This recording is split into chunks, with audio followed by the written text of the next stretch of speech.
Hello दोस्तों, मैं हूं अजीत और आप मुझे देख पा रहे होंगे होम साइंस विथ अजीत के यूट्यूब चैनल पर। आज आप लोगों के बीच चाइल्ड डेवलपमेंट से संबंधित बहुत ही महत्वपूर्ण शब्दावलियों को लेकर आया हूं और हमारा प्रयास रहेगा कि हम एक छोटे से वीडियो में इन शब्दावलियों को रिवीजन कर लें और इसे कुछ इस तरह से पढ़ने का प्रयास करें कि जिससे यह लंबे समय तक हमारे मस्तिष्क में बना रहे। और आप लोगों के आग्रह पर पुनः आज ये वीडियो बना रहा हूँ, तो आप लोगों को पसंद आए तो लाइक करिए, चैनल को सब्सक्राइब करिए और वीडियो को अपने दोस्तों तक शेयर करिए, जिससे हमारा भी मनोबल बढ़े और पुनः हम जल्दी जल्दी आपके लिए वीडियो लेके आते रहें। चलिए देखिए, सबसे पहले जो हमारी प्रथम शब्दावली है यूटीआई। यूटीआई का मतलब होता है urinary tract infection. Urinary tract infection. और वहीं पर आपकी जो दूसरी शब्दावली है आपकी PPD, post partum depression. Post partum depression क्या होता है? जब प्रसव के बाद महिला अवसाद में चली जाती है, टेंशन में आ जाती है। यह अवसाद में महिला जाती क्यों है? जब महिला अपने करियर को लेकर ओरिएंटेड होती है और लगता है कि उससे कि अब बेबी हो गया, बच्चा हो गया, यह कब रो रहा है, कब जग रहा है, ना नींद पूरी हो रही है, ना हमारी इच्छाएं पूरी हो पा रही हैं, ना अपने लिए हम कुछ कर पा रहे हैं। अब तो सारा जो कुछ भी था ये बच्चा जो है ले लिया, टाइम भी जा रहा है और बहुत सारी समस्याएं आ रही हैं।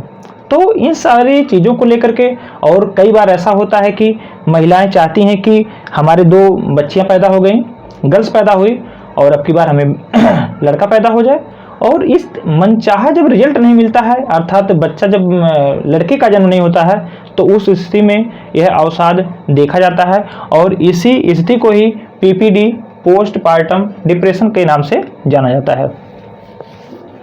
वहीं पर हमारी तीसरी शब्दावली आती है hyperemesis gravidarum. Hyperemesis gravidarum. Hyperemesis gravidarum की बात करें तो इसी को मॉर्निंग सिकनेस के नाम से जाना जाता है। यह होता क्या है?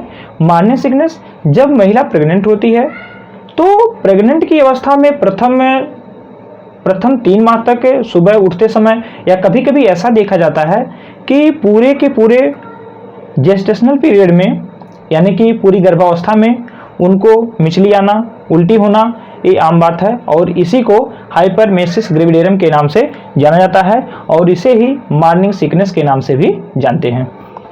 अगली शब्दावली आपकी है EHCG, human chronic gonadotropic hormone. Human chronic gonadotropic hormone. आपसे क्वेश्चन बनता है कि जब हम लोग प्रेगनेंसी की जांच करते हैं, प्रेगनेंसी है कि नहीं, प्रेगनेंसी कंसीव हुई है कि नहीं, तो देखते हैं कि वायु मूत्र के माध्यम से, किट के माध्यम से हम लोग जांच कर लेते हैं, लेकिन वह किट काम कैसे करता है? क्योंकि हमें पता है जब प्रेगनेंसी हुआ करती है और हमारे यूट्रस में प्लेसेंटा का विकास होता है और इसी प्लेसेंटा से यह जो आपका EHCG नामक हार्मोन होता है यह स्रावित होता है और मूत्र मार्ग से बाहर आता है और इसी EHCG हार्मोन के माध्यम से इसी के माध्यम से हम लोग प्रेगनेंसी का पता करते हैं। चलिए, यहाँ पर अगली शब्दावली हमारी है मायोपिया। मायोपिया और आपकी अगली शब्दावली है हाइपरमेट्रोपिया। मायोपिया का मतलब होता है निकट दृष्टि दोष। वहीं पर हाइपरमेट्रोपिया का अर्थ होता है दूर दृष्टि दोष। निकट दृष्टि दोष, दूर दृष्टि दोष। यहाँ पर लेकर के कंफ्यूजन होता है कि कभी कभी मैक्सिमम जो हमारे होम साइंस के आप लोग हैं, होम साइंस के बच्चे हैं, साइंस से तो जुड़े नहीं होते हैं, इसके पहले हो सकता है वो ना पढ़े हों। दूर दृष्टि होता क्या है, निकट दृष्टि दोष क्या होता है, और जो इंग्लिश टर्म है इनको लेकर के कंफ्यूजन होता है। तो देखते हैं हम लोग जो मायोपिया, तो आप लोग तमाम देखते हैं, लोग पिया कहते हैं अपने सजन को, मेरे पिया। जब पास हो, मेरे पिया लोग मिलते हैं, गले लगते हैं, जब पास होते हैं, तो इससे अगर हम इसको रिलेट कर लें तो मायोपिया से मेरे पिया जब पास हो तब इस तरह के भाव जगते हैं, मेरे पिया। तो मायोपिया का अगर इस तरह से हम रिलेट करें तो इससे पता चल जाएगा ये आपका निकट दृष्टि दोष है। वहीं पर हाइपरमेट्रोपिया, आपको पता है कि हाइपर उत्तेजित होना, जब उत्तेजित आदमी रहेगा दूर रहेगा, तो इसी से आपको रेट करते हैं दूर दृष्टि दोष। और यहाँ पे जो सबसे बड़ा कंफ्यूजन होता है, आपका कंफ्यूजन जो होता है इसको लेकर के कि किस प्रकार के दृष्टि दोष है, तो कौन सा लेंस लगेगा जिससे वह दोष व्यक्ति में दूर किया जा सकता है। अगर हम मायोपिया की बात करें यानी कि निकट दृष्टि दोष में बात करें, तो यदि मैं यहाँ पे लिखना चाहूँगा निकट, अब देखिए यहाँ पे हमने लिखा निकट, निकट में 3 अक्षर है, और यहीं पर हम लिखना चाहें अवतल, अवतल, आपको पता है कि 2 लेंस होता है, एक होता है अवतल, एक होता है उत्तल, और एक निकट दृष्टि होता है, एक होता है आपका दोष होता है दूर। अब देख रहे हैं हम निकट में 3 अक्षर है और अवतल में 4 अक्षर है, तो जब 3 अक्षर का दोष होगा तो 4 अक्षर वाला लेंस लगेगा, यानी कि 3 के लिए 4 होगा। और अगर हम दूर में देखें तो इसमें 2 अक्षर है, 2 के लिए 3 अक्षर वाला ये लेंस यूज होगा। यहाँ पे देखेंगे 3 है क्योंकि ऊ आधा ताला है, 3 अक्षर है, तो 2 के लिए 3 और 3 के लिए 4। ये ट्रिक आप लोग अपना सकते हैं और लंबे समय तक कंठस्थ रख सकते हैं। चलिए देखिए आगे, यहाँ पे देखिए प्रेसिपिटेट प्रसव, जिसको रैपिड लेबर पेन के नाम से भी जाना जाता है। रैपिड लेबर पेन यानी कि जब प्रसव की अवस्था में जब डिलीवरी अपने नियमित समय से पहले हो जाए, यानी कुछ ही घंटे में उसके सारे के सारे स्टेप होते हैं, जो चरण होते हैं, आपको पता है विस्फारण, निष्कासन, पूर्ण निष्कासन, ये सारे के सारे जो चरण होते हैं बहुत ही कम समय में पूर्ण हो जाते हैं, 3 से 4 घंटा या 2 से 3 घंटा। तो इस स्थिति को प्रेसिपिटेट प्रसव के नाम से जाना जाता है। अब सबसे बड़ी बात आती है इसको हम याद कैसे रखें। देख रहे हैं प्रेसिपिटेट, प्रेसिपिटेट ये नाम ही है।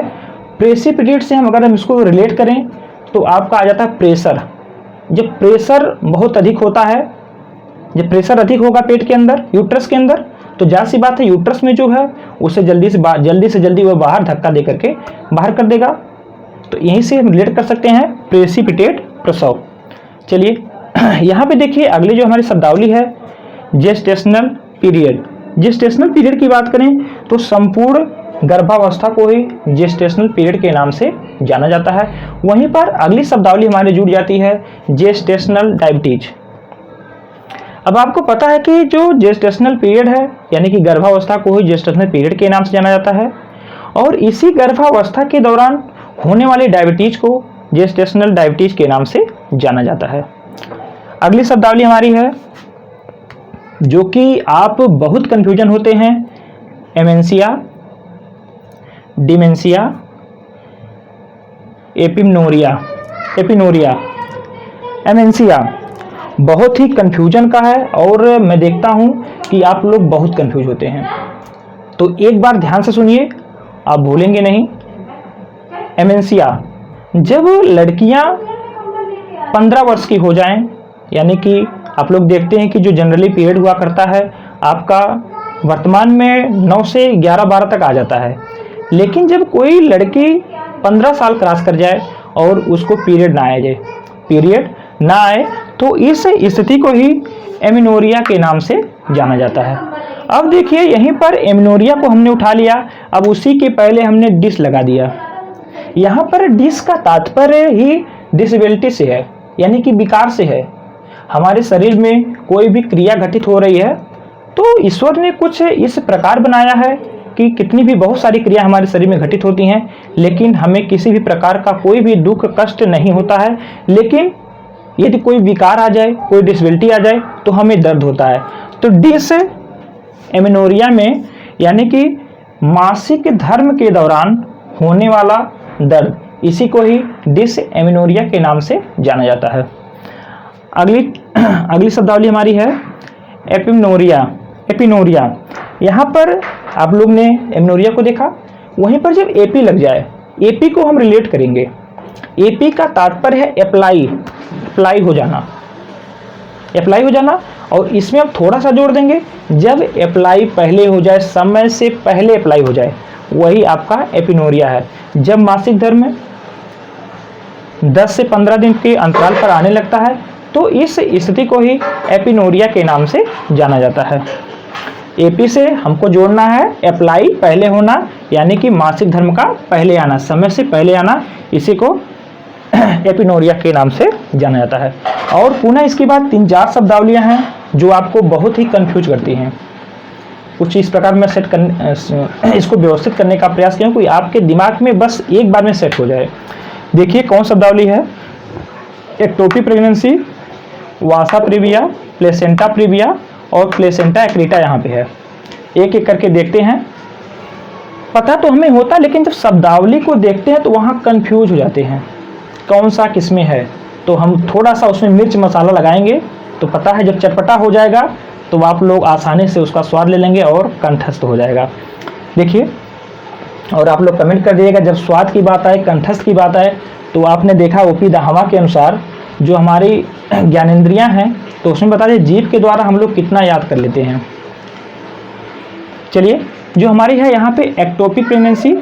एक्टोपिक में अगर हम इसके शब्द को देखें तो यहाँ पर देखें एक्टो लिखा है। एक्टो का तात्पर्य हम यहाँ पर लगा लिए एक्टिव से, यानी कि जो हमारा जाइगोट है, जो हमारा जाइगोट है वह बच्चा बनने के लिए, वह एक बेबी बनने के लिए इतना एक्टिव है कि जो है वह अपने जो उसका उचित स्थान है वहाँ पे ना जा कर के बल्कि रास्ते में ही अपने आप को स्थापित कर लेता है। इतना एक्टिव है एक्टोपिक प्रेगनेंसी कि जो जाइगोट है इतना एक्टिव है कि वह अपने गंतव्य स्थान पर वहाँ तक जाने के लिए भी तैयार नहीं है, बल्कि उसके पहले ही अपने आप को स्थापित कर लेता है। तो वह रास्ता कौन सा है? वह रास्ता आपका होता है फैलोपियन ट्यूब। फैलोपियन ट्यूब होता है, और फैलोपियन ट्यूब में जब बच्चा विकसित होने लगता है तो उसी को ही एक्टोपिक प्रेगनेंसी के नाम से जाना जाता है। और वहाँ पे जगह होती है, उसको बोलते हैं एम्पुला। उसी एम्पुला में ये विकसित होने लगता है। उसके बाद आता आपका है वासा प्रीविया।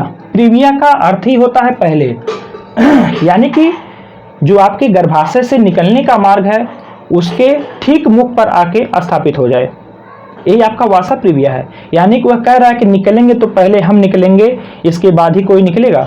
प्रीविया का अर्थ पहले होता है, पहले निकलने के लिए होड़ मच गई है। और इसमें कौन आ गया है? प्लेसेंटा।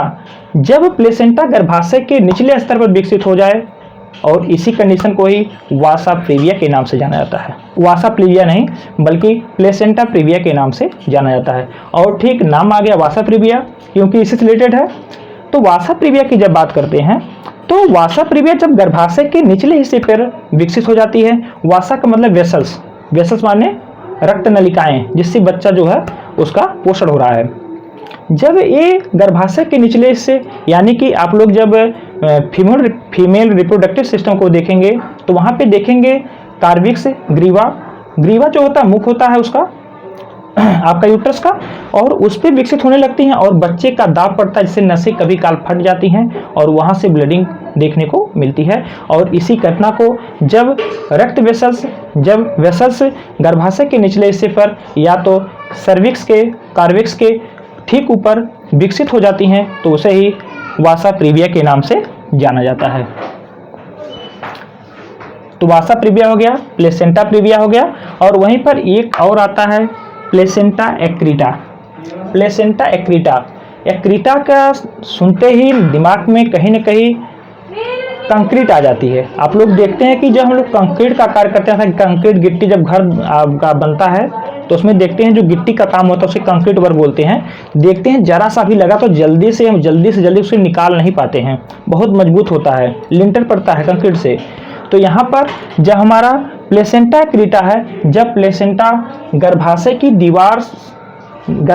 दीवार से गहराई से स्थापित हो जाए, जब प्लेसेंटा गर्भाशय की दीवार से बहुत मजबूती से स्थापित हो जाए तो उस स्थिति को ही आपका प्लेसेंटा एक्रीटा के नाम से जाना जाता है। और यह बहुत ही क्रिटिकल कंडीशन होती है, क्योंकि जब यह बहुत गहराई से अपने आप को स्थापित कर लेता है तो जब बच्चे का प्रसव बच्चा जो है उसकी डिलीवरी हो जाती है, उसके बाद पूर्ण निष्कासन की अवस्था होती है। इसी पूर्ण निष्कासन में प्लेसेंटा बाहर आता है, लेकिन वह इतनी गहराई से स्थापित हो गया है वह अपने को बाहर नहीं निकाल पाता है। और इस स्थिति में संपूर्ण यूट्रस को निकालना पड़ता है। ये बहुत ही गंभीर स्थिति हुआ करती है और इसी स्थिति को ही प्लेसेंटा एक्रेटा के नाम से जानते हैं। वहीं देखिए, जब इसकी बात करें तो अगली हमारे जो है टर्मिनोलॉजी है, जो शब्दावली है, एमनियोटिक सेक। एमनियोटिक सेक एक झिल्ली होती है जो बच्चे को सुरक्षा प्रदान करती है, अर्थात बच्चा इसी में रहता है, इसी सेक में, इसी झिल्ली में बच्चा रहता है, उसी को ही एमनियोटिक सेक के नाम से जाना जाता है। अब उसके बाद जो अगली शब्दावली आती है, एमनियोटिक फ्लूइड। इसी एमनियोटिक सेक में एक द्रव भरा होता है जिसमें बच्चा तैरता रहता है और इसी द्रव को ही एमनियोटिक फ्लूइड के नाम से जाना जाता है। और अगली शब्दावली है पॉलीहाइड्रोमनियोस। पॉलीहाइड्रोमनियोस, पॉली का मतलब होता है अधिक, हाइड्रा का मतलब होता है पानी, ओमनियोस आपने देखा यहाँ पे, यानी कि जिस द्रव में बच्चा तैर रहा है जब उसकी मात्रा अधिक हो जाए, उस द्रव की मात्रा अधिक हो जाए तो उसी स्थिति को ही पॉलीहाइड्रोमनियोस के नाम से जाना जाता है। वहीं पर अगली शब्दावली आती है ओलिगोहाइड्रोमनियोस। ओलिगो का तात्पर्य होता है कम और हाइड्रा मतलब पानी। जब आपका एमनियोटिक फ्लूइड की मात्रा कम हो जाए तो उस स्थिति को ही ओलिगोहाइड्रोमनियोस के नाम से जाना जाता है। अगली शब्दावली हमारी देखिए, मैकोनियम।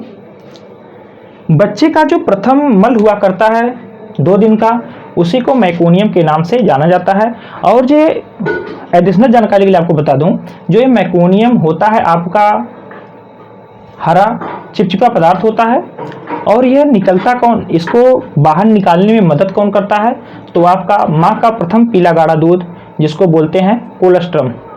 और जब कोलेस्ट्रम से आपसे क्वेश्चन बनता है तो वहाँ से आपसे क्वेश्चन पूछता है कि यही जो कोलेस्ट्रम हुआ करता है यही बच्चे को आपका रोग प्रतिरोधक क्षमता को बढ़ाता है। तो जब रोग प्रतिरोधक क्षमता की बात आती है तो इसी कोलेस्ट्रम में आपको इम्यूनोग्लोबुलिन पाया जाता है जो कि आपका संख्या में 5 होता है, 4 होता है, जो उसमें आपका उसको हम याद करने के लिए इस तरह याद कर सकते हैं, GAMED 5 है gamed, immunoglobulin G, immunoglobulin A, immunoglobulin M, immunoglobulin E और D, यही 5 होते हैं जो कि आपके कोलेस्ट्रम में पाया जाता है। जो विशेष करके जो इसमें आपका A होता है या आपके आंख और प्लस जो है रोग प्रतिरोधक क्षमता के लिए जिम्मेदार होता है। तो यहाँ से क्वेश्चन बना हुआ है, इसे हमें याद रखना है। और कितने प्रकार के इम्यूनोग्लोबुलिन पाए जाते हैं, तो 5 पाए जाते हैं, यही आपका गेम्ड है। आपको पता है गेम होता है और इसी में डी जोड़ देना है। चलिए अगला देखिए, लेनगो। लेनगो की बात आती है तो हम लोग देखते हैं जब न्यूबॉर्न बेबी, जब बच्चे का जन्म होता है तो बच्चे के शरीर पर पेट पे पीठ पे रोमे होते हैं और इसी बच्चे के पेट और पीठ के बाल को ही लेनगो के नाम से जाना जाता है। अगली शब्दावली आती है वार्निक्स कैसोसा। अगर हम वार्निक्स कैसोसा की बात करें तो बच्चे के शरीर पर एक आयली पदार्थ, एक सफ़ेद आयली पदार्थ लगा होता है जो कि बच्चे के शरीर को, जो वहाँ पर आपका एमनियोटिक फ्लूइड है, खराब पानी है, उससे सुरक्षा प्रदान करता है, जैसे बच्चे में इन्फेक्शन ना हो, चमड़ी का इन्फेक्शन ना हो। आप लोग देखते हैं कि हम लोग की नॉर्मली अगर हमारा हाथ 1 घंटे ही पानी में रह जाए तो देखते हैं कि ये जो है यहाँ की चमड़ी सिकुड़ने लगती है, लेकिन बच्चा पूरे आप मानिए कि लगभग 1-2 महीने में विकसित होना स्टार्ट हो जाता है। आपका बच्चा 9 महीने इसी पानी में रह रहा है लेकिन उसकी त्वचा पे ऐसा कुछ नहीं देखने को मिलता। तो उसकी सुरक्षा जो करता है वह आपका यही होता है वार्निक्स कैसोसा। अगर आप जरा सा और एक्स्ट्रा नॉलेज रखते होंगे तो आप लोग देखते हैं कि जनरली हम लोग जो हमारी इलेक्ट्रिसिटी होती है, जहाँ पर हम तार को भरते हैं, जैसे पंखा हो गया, मोटर होते हैं, तो वहाँ पर भी एक तार के ऊपर लेप चढ़ा दिया जाता है जिसको हम लोग कहते हैं वार्निश कर दीजिए। वार्निश करना उस पर भी ऊपर एक लेप लगा दिया है जैसे कि तार आपस में स्पार्क ना करे। उसी प्रकार से जो आपका एमनियोटिक फ्लूइड है और जो बच्चा है, ये दोनों आपस में सटे ना, मिले ना, इसीलिए यहाँ पे एक जो है आयली तत्व होता है जिसको वार्निश कैसोसा कहते हैं। वार्निश को ऐड कर सकते हैं यदि आपके पास जानकारी इसके बारे में हो तो, नहीं तो यहाँ से भी आप इसे आसानी से याद कर सकते हैं। आप देख रहे हैं मीनार्की बालिकाओं में प्रथम बार होने वाला मासिक धर्म, जैसे कि मिनार्की के नाम से जानते हैं। वहीं पर जब गर्ल की बात होती है तो मिनार्क होता है, और वहीं पर एक शब्दावली आती है जो कि मैं यहाँ पे लिखने के लिए भूल गया, स्पर्मार्की की बात आती है जब बालक के टेस्टिस में ऐसे स्पर्म का निर्माण होना प्रारंभ हो जाता है जो कि किसी महिला को प्रेग्नेंट करने की क्षमता रखते हों, या ऐसे कहिए टेस्टिस में स्पर्म का बनना, यही है आपका स्पर्मार्की। लेकिन इसका जो सीक्वेंस हमने बनाया था, मिनार्क, मोनोपॉज, क्लाइमेक्ट्रिक। मिनार्की आपने देखा कि जब प्रथम बार पीरियड आता है उसकी मिनार्की कहते हैं। मोनोपॉज आपने देखा, मोनोपॉज वह स्थिति होती है जब मासिक धर्म का आना बंद हो जाता है, उसी को ही मोनोपॉज के नाम से जाना जाता है। लेकिन एक शब्दावली और आती है, क्लाइमेक्टोरिक। क्लाइमेक्टोरिक वह स्थिति होती है जब जो मासिक धर्म अनियमित हो जाता है, यानी कि धीरे धीरे वह मोनोपॉज की तरफ बढ़ना स्टार्ट कर देता है, तो उसी स्थिति को ही क्लाइमेक्टोरिक के नाम से जाना जाता है। एसएफडी स्मॉल फॉर डे, यानी कि जब बच्चे का जन्म एक निर्धारित समय से पहले हो जाता है तो उसी को ही स्मॉल फॉर डे के नाम से जाना जाता है।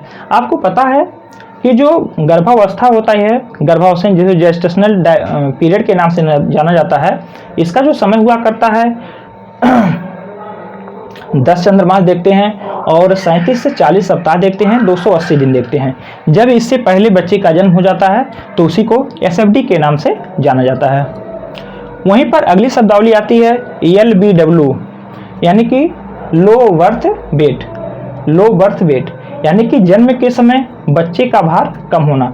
अच्छा, बच्चे का भार कम होना और एक संतुलित बच्चा, तो जो बच्चे का वेट होना चाहिए जो अच्छा माना जाता है वह होता है 3 से 4 kg। वहीं पर आपसे पाउंड में बार बार चर्चा करता है, तो एक आपका 3 पाउंड से 8 पाउंड, और यहीं पर जान लीजिए 1 पाउंड बराबर 453 ग्राम होता है। और आप लोग जब न्यूट्रिशन साइंस पढ़ते हैं तो वहाँ पे आपको मिलता है पाउंड मिलता है बार बार, और आप देखने को पाते हैं औंस। 1 औंस बराबर 28.35 ग्राम होता है, इसको आप लोग ध्यान में रखिए। 1 औंस बराबर 28.35 ग्राम होता है और 1 पाउंड बराबर 453 ग्राम होता है। चलिए HBW, हेल्दी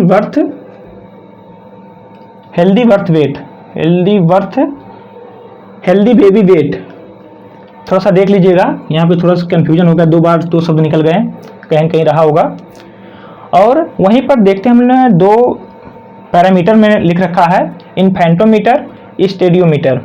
इन्फेंट एक नवजात, जब बालक को लेटा करके उसकी लंबाई को, एक यंत्र है जिसमें बालक को, शिशु को लेटा करके उसकी लंबाई का मेजरमेंट किया जाता है, उस यंत्र को इन्फेंटोमीटर के नाम से जाना जाता है। अगली शब्दावली है स्टेडियोमीटर, जब बच्चा खड़ा होने लगता है, यानी कि 2 साल का बालक। आपको पता है कि जनरली जो लड़के हुआ करते हैं आपके 11 से 12 मंथ या 9 से 10 मंथ से खड़ा होना स्टार्ट कर देते हैं, और जनरली सभी लड़के लगभग 1.5 साल में खड़ा होना स्टार्ट कर देते हैं, हो जाते हैं।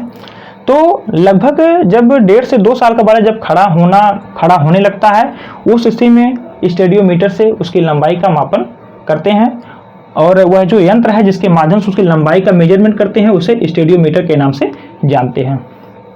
अब देखिए हमने 3 शब्दावलियां रखा है जो कि खाद्य संबंधित है, एक विकार है, तीनों के तीनों विकार हैं खाद्य संबंधित।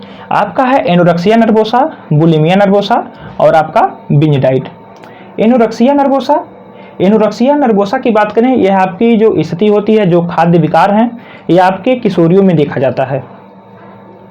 जब किशोरियां अपने को 0 फिंगर फिट रखने के लिए, अपने को पतला दिखाने के लिए, अपने को स्मार्ट दिखाने के लिए, जब वे कुछ खाती पीती नहीं हैं, एक रोटी पे रहना, बहुत हल्का सुबह ले ली नाश्ता, उसी नाश्ते पे दिन भर पड़ी हैं, सिर्फ उनका उद्देश्य रहता है कि हमको मोटा नहीं होना, मोटे हो जाएंगे तो हम अच्छे नहीं दिखेंगे। तो इस स्थिति को जब लड़कियां खाती ही नहीं है किशोरावस्था में, तो उसी को ही एनोरेक्सिया नर्वोसा के नाम से जाना जाता है। वहीं पे हमारी अगली शब्दावली आती है बुलिमिया नर्वोसा। बुलिमिया जब लड़कियां खाने को तो खा लेती हैं लेकिन वॉमिट कर देती हैं, खाती भी हैं वॉमिट कर देती हैं, यानी कि जान लीजिए बहुत लालची होती हैं। लालच इतनी है कि उनको स्वाद लेना है, छोड़ना भी नहीं है। समोसा महक रहा है, चाउमीन आ गई है, बर्गर आ गया, पिज्ज़ा आ गया, क्या क्या तमाम चीज़ें आ रही हैं, और ट्रेंडिंग पे जो है मंचूरियन मिल जाए तो बात ही क्या है, और कहीं मोमोज मिल जाए तो उसको भी नहीं छोड़ेंगी। खा पी करके सब खा पी ली, फिर सोचने लगती हैं, और फिर नहीं तो होता है तो हाथ डाल करके उल्टी कर देती, वॉमिट कर देती हैं, क्योंकि उनको पता है, वो साइंस पढ़ी है कि अगर उसका पाचन नहीं होगा तो हमारे शरीर में लगेगा नहीं, जब लगेगा नहीं तो हम मोटे के मोटे नहीं होंगे, जैसे वैसे रहेंगे। तो यह जो आपकी